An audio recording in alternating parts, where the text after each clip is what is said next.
আজকে সমাজ বড় স্বার্থপর হয়ে গেছে। স্বার্থের জন্য একদিন পিতামাতাও কি সন্তানের বিপরীত চলে যায়। যে সন্তান সবচাইতে বেশি টাকা দেয়, মা বাবা তার জন্য বেশি দোয়া করে, ভাই বোন তার প্রশংসা করে, সমাজের মানুষ তার প্রশংসা করে। একটা সময় আছে সংসারের যে বড় ব্যক্তিরা, বড় সন্তান, যেমন বড় ভাই, তারা কি করে?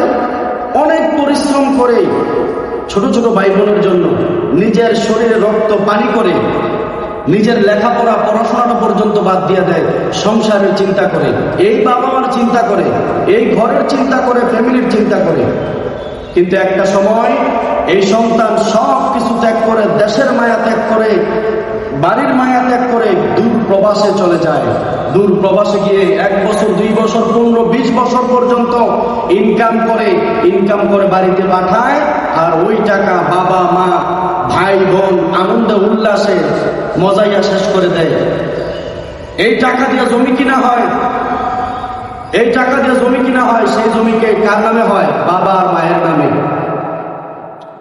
এরপর যখন 10-20 বছর পরে যখন সন্তান দেশে আসে, আসার পরে যখন সন্তান একটা সময় যখন চলে আসে, তার হাত খরচ থাকে না, এইখান থেকে ওখান থেকে ধার করে তাকে চলতে হয়, ছোট ভাইয়ের কাছে চাইতে হয়, বাবা মার কাছে চাইতে হয়, 1বার 2বার দেয়, পরে তাকে অনেক কথা শোনায় দেয়। কিন্তু একটা সময় এই বড় ভাইয়ের কামাই দিয়া বোনদের বিবাহ হয়েছে, ঠিক কিনা? বোনদের বিবাহ হয়েছে, জমি জমা সব কিনা হয়েছে বড় ভাইয়ের টাকা দিয়া। এরপরে জমি জমা কিনা হয়েছে বড় ভাইয়ের টাকা দিয়া। সংসারের যত ঋণ আছে সব ঋণ দেওয়া হয়েছে এই ভাইয়ের টাকা দিয়া। সব কিছু ওই ভাইয়ের টাকা দিয়ে করা হয়েছে। এরপরে যখন ভাগ বন্টন করা হয়, যখন আস্তে আস্তে ওই ছোট ভাইগুলা যখন বড় হয়ে যায়, তারা যখন পয়সাওয়ালা হয়ে যায়, তখন সবচাইতে অসহায় হয়ে যায় ওই সংসারের বড় ছেলেটা, ওই বড় ভাইটা। নিমুখারাম বেঈমান ছোট ভাইগুলো ওই ভাইটাকে আর চিনে না।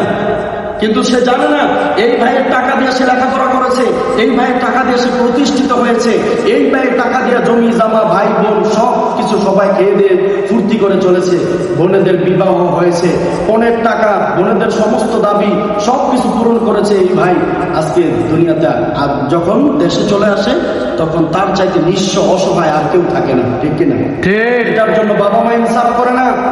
ইনসাফের বিচার হবে কিয়ামতের দিন ওই পিতামাতার, যে পিতামাতা প্রত্যেকটা সন্তানকে এক চোখে না দেখে। কিয়ামতের দিন ওই পিতামাতা জাহান্নামী হবে যদি প্রত্যেকটা সন্তানকে সমানভাবে না দেখে।